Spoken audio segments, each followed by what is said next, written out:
My name's Misha Byrne. I'm a neuroscience student from Brisbane in Australia, and I've been working with ICANN for the past few years and with IPP&W.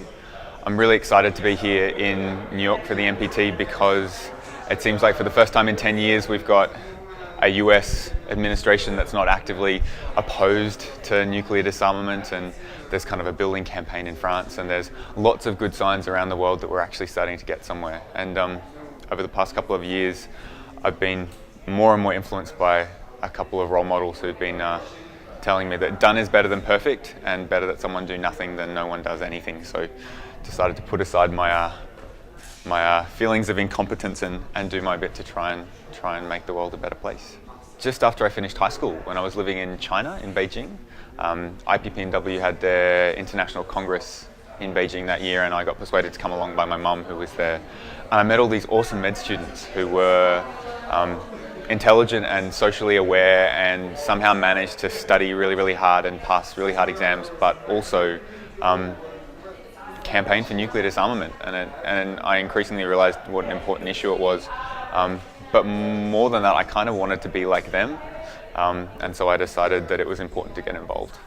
The most nerve-wracking thing I've done was after a congress in Delhi in India, I traveled with a couple of other students up to Kashmir, up on the border between India and Pakistan, and we had a very short dialogue with some Kashmiri medical students.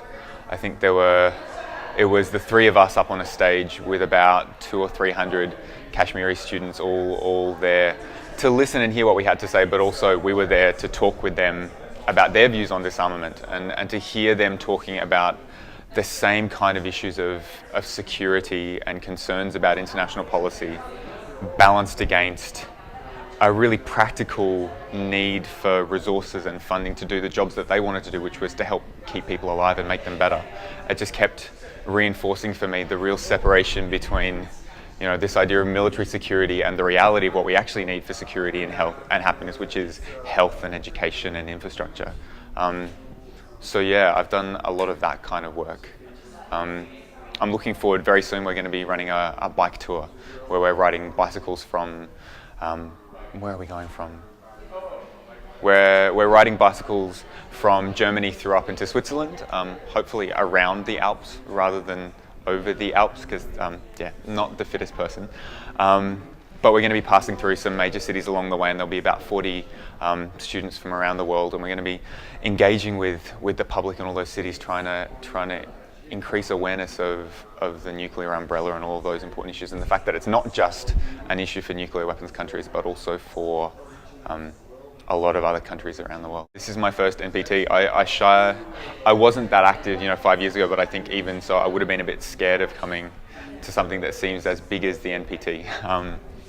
But now that I'm here, I'm realizing that actually it's ordinary people coming that's really important to kind of make it clear to all the people inside the UN that people outside the UN are also paying attention and listening and relying on them to actually make some positive change.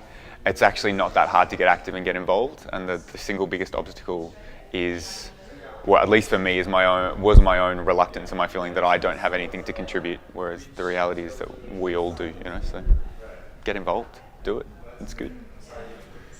Thank you.